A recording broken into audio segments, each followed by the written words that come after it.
Hey, hi, hello, and welcome to the show. My name is DDare Bionic, if you did not know, and I am black with another television review video.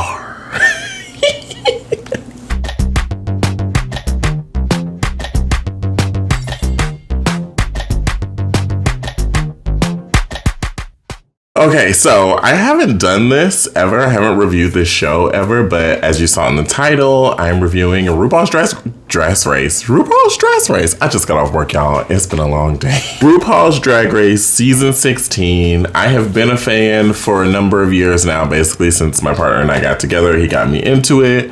I went back and watched all of the previous seasons, and now I am completely up to date, and Season 16 just started 2 weeks ago. I was hoping to get a review out for the first 2 episodes in like separate videos, but I'm just going to cover them real quick because they do a split premiere. Nothing really happens in the split premiere episodes, just kind of like being introduced to the queens. Actually, I'm going to pull up because I can guarantee you right now I'm not going to remember all of their names. There's 14 queens this season. Before I get too deep into this, make sure you like, comment, subscribe, and hit that notification bell if you like our Drag Race review videos, music, other TV show reviews. Leave in the comments down below what shows you want me to review. And yeah, follow me on all my social media, all that good stuff. Hit the notification bell so you get a notification every single time I post a video. I post twice a week. And without further ado, let's get into this. RuPaul's Drag Race. We're covering 3 episodes in this video, so it's gonna be not a long one because I'm gonna kind of jump through it, but it's gonna be a good one. Let's get into it. Okay, so I'm gonna breeze through the first 2 episodes real quick, and then we'll get into the bulk of this video, which is gonna be episode 3. First episode, like I said, split premiere. We meet the first 7 queens. We have a mandatory meeting. I love that name. I cannot lie. Love the name. She's giving me crunch. She's giving hopefully glow up. At this point, I'm Lo siento, Amanda, but it was giving first out. It was not it for me, but you know, whatever. So, a mandatory meeting. Dawn, whom I am obsessed with so far. I love her aesthetic. She's so polished. Very, very, very good. Mirage, who I'm also loving and living for. Morphine Love Dion. Pretty, gorgeous, stunning. The face, beat, stamped. Very gorgeous, but I have yet to see the spark. I've yet to see the Drag Race superstar just yet. It's early in the season, but we'll see. Q, a Missouri girl. I believe she's from Kansas City. Stunning. The outfits, and she's a seamstress. She makes all the costumes. Stunning. Sapphira Crystal. Now y'all know me. I'm rooting for everybody black. I am betting on black tonight. Sapphira, first episode, walked in the door and I was like, that's my winner. And that still, there are 3, and I'll get into that in the next, when I get to episode 3, but there are 3 queens right now that are my front runners. Not just because they've been in the top, but because they exude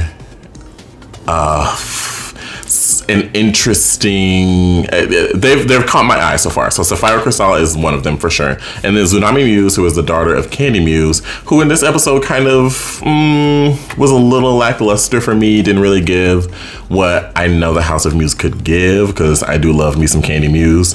So in episode 1, they all do their talent show. A lot of them are original song lip syncs. I know people are tired of the original song lip syncs, but they're drag queens. Girl, they lip sync. That's what they do. Some of the songs are catchy. Mirage's song was pretty good. I loved Dawn's performance. It was really funny and quirky. But Sapphira Crystal was hands down the winner for me. They had this Rated Queen system that they did for the first 3 episodes, and I think is going away after episode 3. And Sapphira Crystal and Q were rated the top 2. Q did a dance, like a little puppetry thing. So it was like her head on a little puppet that she was doing with her hands. Hilarious. So very good. The queens rated them in the top 2. Sapphira Crystal wins the challenge. Absolutely exactly the way it should have gone. So episode 2. Oh, and the lip sync was To Break My Soul. You Won't Break My Soul. Highlights from that episode: Sapphira singing opera, gorgeous range, and a very hilarious song that she wrote. And I believe she wrote the song. I'm pretty sure she wrote the song. It was hilarious, and she is stunningly talented and gorgeous. She had on these teeny tiny little titties, and during the Break My Soul lip sync for the win instead of lip sync for your life, because nobody goes home in the first 2 episodes. Lip sync for the win. And her, like, I'm sure y'all have seen it online. Her boobs were like, the titty bib was bouncing. It was hilarious. The lip sync was incredible. A very good, strong first episode from the first 7 queens. Then we meet the next 7 queens in episode 2. We meet Geneva Carr. She's good. She's cute. Still not seeing the spark from her quite yet. Hershey LaCour-Jete, whom I was rooting for in this episode, and just in the season, of course, rooting for everybody black. I loved what she wore on the runway. I thought she looked very beautiful. I forgot to mention that these 2 runways were reveal runways, but that's really neither here nor there. They all wore some pretty stellar things. Megami, who did a really poignant but very sad lip sync. The performance just really didn't go anywhere. I understand and appreciate and love the message, but Maya Iman LePage, who you've probably seen all over the internet flipping around. She is the queen of flips. She flipped up and down the stage, and she should have been in the top 2, in my personal homosexual opinion. Nymphia Wind did a cultural dance. She did a traditional, it was kind of like the Shin Yun, I think that's what it's called. She's the first Taiwanese queen to be on American Drag Race, and she was phenomenal. She's shown a lot in these first 2 episodes that she's been in, and I'm very much intrigued by Miss Nymphia Wind. I love her a lot. She's very good. Plain Jane, I'll get into my opinions about Plain Jane later, but I'm not gagging. The internet seems to be, but I simply am not gagging. And then Plasma, who did singing and impressions, and she's got this kind of like Jinx Monsoon quality without the, like, this is going to be really shitty and shady. This is going to sound really bad, but without the winner quality, if that makes sense. She's got the skills, but she hasn't yet proven to me as a viewer if she can win the whole thing. But she's good, and she looks good too. Her fashions are very good. So that's the first 2 episodes. For me, episode 2 was rigorous. The top 2 was Plain Jane and Geneva Carr. No, it should not have been those 2. Plain Jane's burger fingers. Let me get into it. So Plain Jane came in already talking shit about being like a true Russian and like all this other stuff, and like kind of shading Katya a little bit, which she could be joking, whatever. And I just don't find her drag interesting. This coming from someone who's not a drag queen. I'm not a drag queen. I'm not trying to say that she's not good at drag. What do they say in the Boulay Brothers? Drag is art and art is subjective. I ain't gagging for it. And the burger fingers thing was stupid. It was really stupid. I'm sorry. RuPaul loves stupid. He loves something that is just wacky, out of control, stupid, and it was the exact thing to do. She's playing the game, and she's playing the game right-ish. In the Raider Queen, because they did Raider Queen in this one, she ranked Nymphia at the very bottom, so she could kind of like finagle her way into the top, and Nymphia should have been in the top. Nymphia and Maya Iman LePage were my top 2. I thought her stunts were amazing. Not all drag queens can go and flip and dip and do all these crazy things and be self-taught, and not all drag queens are doing it. It's frustrating to me that the 3 times we've had like Asian cultural dances on Drag Race that were stunning and beautiful and things that if I saw them at the bar, if somebody was like doing this on stage, baby, I would be shelling out all the coins. You would get all my dollar bills. They aren't really being appreciated, I think. I don't think the Drag Race community is appreciating these culturally significant art pieces enough. So for me, Nymphia Wind was the winner. When Nymphia Wind was the winner of this episode, her reveal looks with the banana going from being new and green to rotten and brown. Stunning, amazing. She absolutely, this was her episode to win, and I was pissed as fuck. Well, not pissed as fuck, but I was not happy that Plain Jane finagled her way into a win. It just isn't.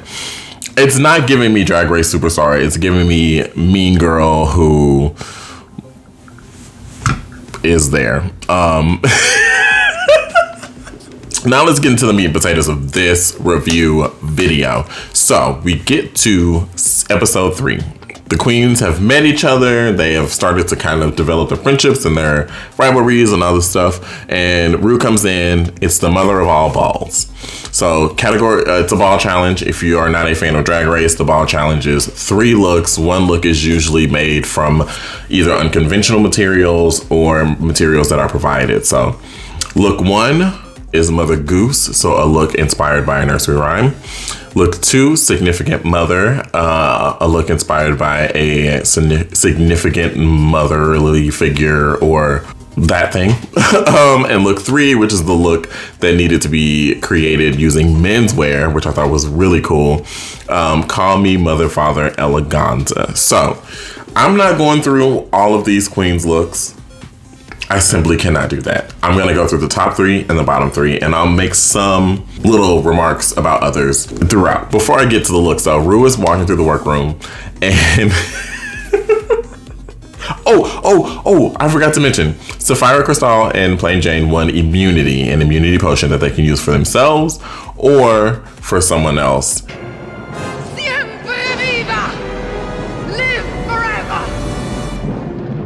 Which I think is great that they brought back immunity in kind of a different way. But Rue is walking through the workroom. He's talking to the queens about their looks, what they're planning on doing. A mandatory meeting, and this is why I said I was not gagging and it was giving first out. If they were doing eliminations in that first episode, baby, she would have been out the motherfucking door. The makeup was not it. It was not giving. She looks a lot better in the next episode when she comes in, which is great to see that she's like actually working and improving and doing all that good stuff. Good for her. We love that. We love to see an improvement. Again, the name, A Mandatory Meeting. So good. Rue says you're prettier without the makeup. And I love it when Rue gets shady with the queens. I love when Rue kind of lets the filter go and just reads a bitch down. And that was the highlight of the episode for me. That was hilarious. So Rue tells them again that they're going to rate a queen for the last time.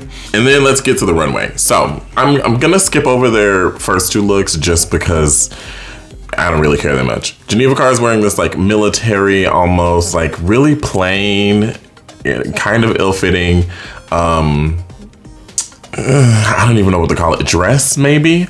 Dawn has this really cool Vivienne Westwood kind of. It gives me what Shea Coulee made for their design challenge on season 9. It's got like a boot overall situation, very cute. Dawn is the seamstress and you can absolutely tell. Oh, the unfortunateness of Hershey Le Courgette. This top is made by her. The bottoms, the pants are not. It's like a green.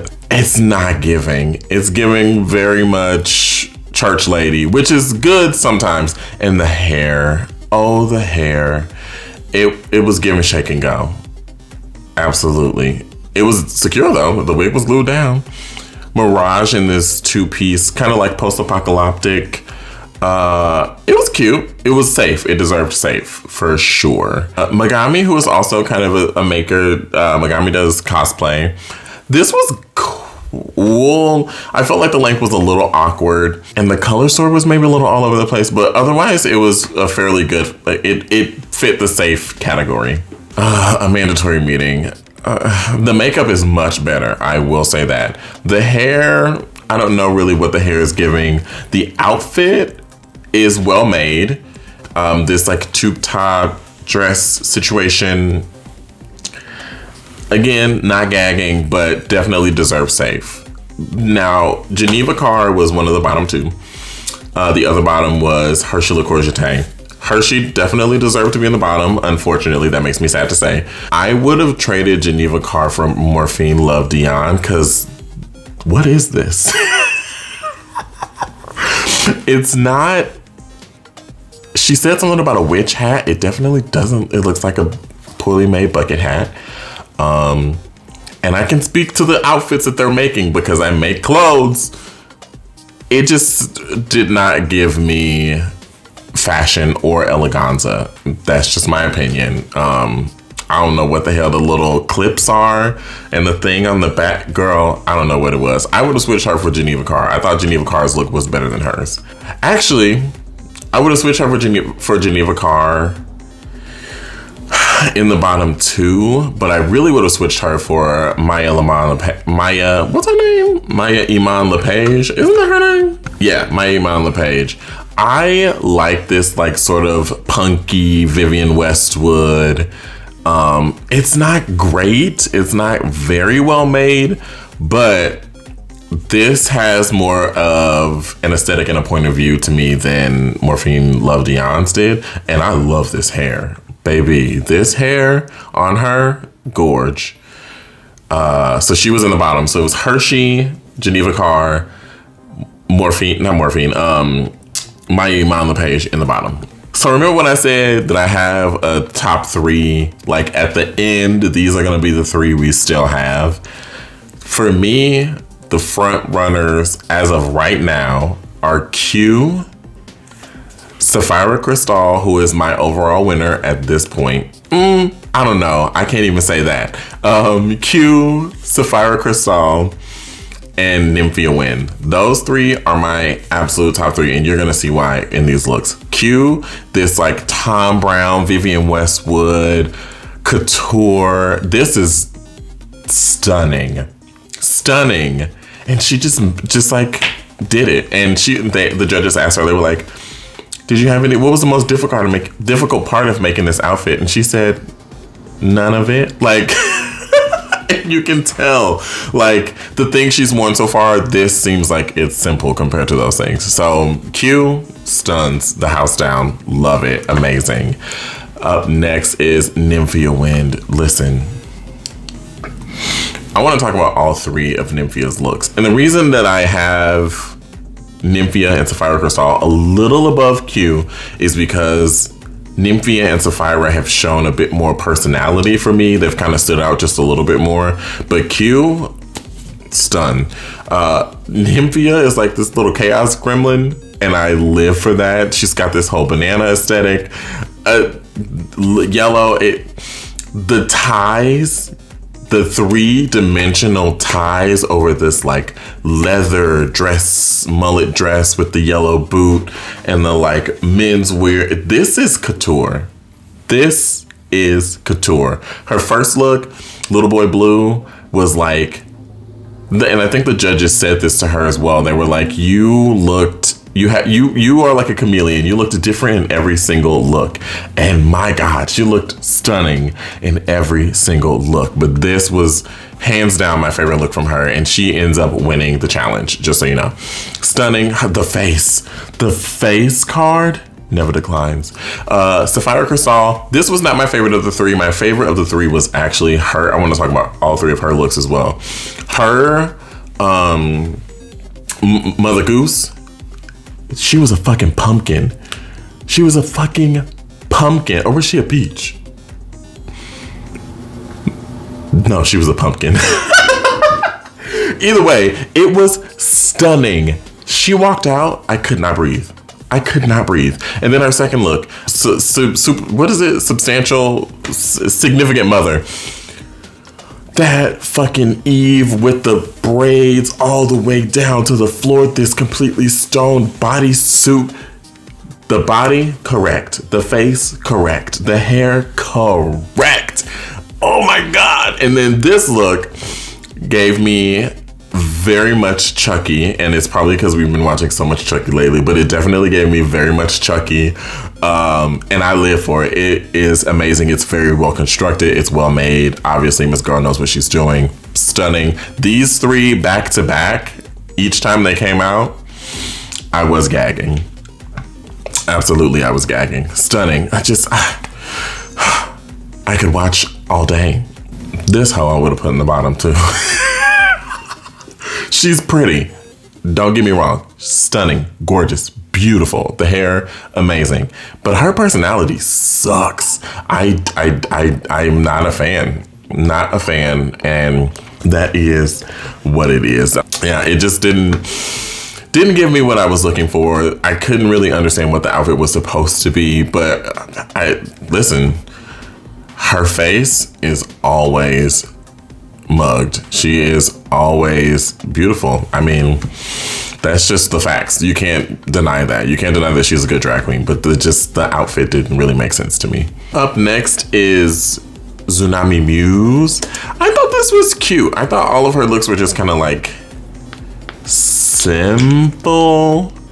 I think she deserved her safe placement, but I'm ready for her to bring some actual fashion. I thought the look inspired by Candy Muse, her mom, her drag mom, was really cute with the actual like speaker from Candy's first episode.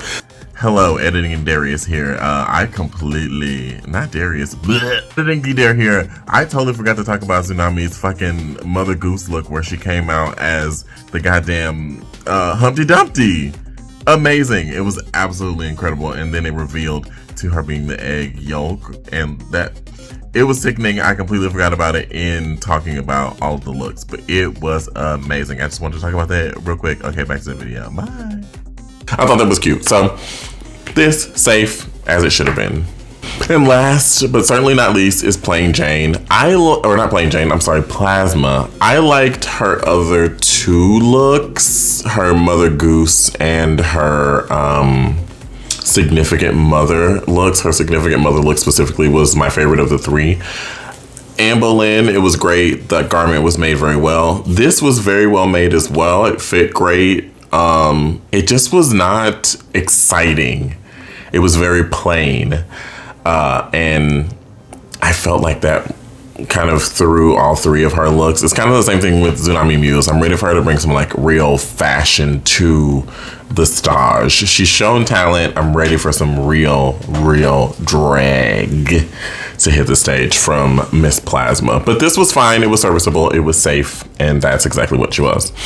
So, like I said, Geneva Carr, Hershey Le Courgette, and Maya Iman LePage are your bottom three. Do I agree with that bottom three? No, I would have switched Morphine Love Dion for Geneva Carr. I thought her look was not as good, and I felt like it kind of lacked point of view. And then your top three are Q, Nymphia Wind, and Sapphira Crystal. Nymphia Wind wins the challenge, as she should. Her look was, honestly, it could have been a three-way win, for real. It could have been the first triple win in history, because all three looks literally took my breath away. All three looks from all three of them were amazing. Hands down the best things I've seen on the runway all season long. And I mean, we're only 3 episodes in, but those were some of the best looks I've seen in a long time. And yeah, Nymphia Wind deserves the win. Congratulations, girl. We are looking forward to seeing you next week and everything that you have to bring. We get a lip sync, obviously, a lip sync for your life, the first one of the season. Sapphira and Plain are not using their, immunity, which neither one of them needed to. I knew they were both going to be safe, and I knew Sapphira was going to be in the top 3. They rated the queen again. The queens voted correctly. Good job. We get the lip sync to Maybe You're the Problem by Ava Max. I've never heard the song before. It's a cute song. The lip sync was good. I personally thought Hershey won the lip sync, but Geneva's look was better than Hershey's look. So I don't know. I'm a little torn about it. I felt like Geneva should have gone home and not Hershey. And truly and honestly, if I'm really thinking about it, Morphine Love Dion should have gone home and not Hershey. But Hershey's look was not completely made from scratch, and the wiggulations alone were just not it. They were not giving. So Hershey is eliminated. She is our Porkchop queen of season 16. I'm sad to see her go. She's a St. Louis girl. She's from St. Louis, lives in Los Angeles, but she's from St. Louis. Sad to see a Missouri girl go. Sad to see a black girl go. But she delivered some great looks. Her first look, the Bumblebee, was really, really beautiful. And then her look from the first episode, that like chocolate latex dress. Oh, that will go down in history as one of my favorite looks from Drag Race. It's very, very beautiful. So congratulations to Geneva Carr for surviving your first lip sync for your life. Congratulations to Nymphia Wind for winning the first challenge. Tell me down in the comments whose look was your favorite, whose 3 looks collectively were your favorites, and what are your opinions on Plain Jane? Is she playing the villain role properly, or is she trying to enact the energy of past villains but failing miserably? I'm gonna go with the latter. Then yeah, comment down below. Let me know what you thought of this episode and the first 2 episodes of RuPaul's Drag Race Season 16. I will be back next week with another review. I'm excited about this season. There are some really, really talented girls on this season. Comment down below. Let me know what you thought of this episode. And I will see you all next week for another RuPaul's Drag Race review. Love you. Mean it. Bye. And it's I feel like 14 is a good number. It's not too many to where you can't kind of get a taste of all of them, but it's not so little that it's like, why are we here? So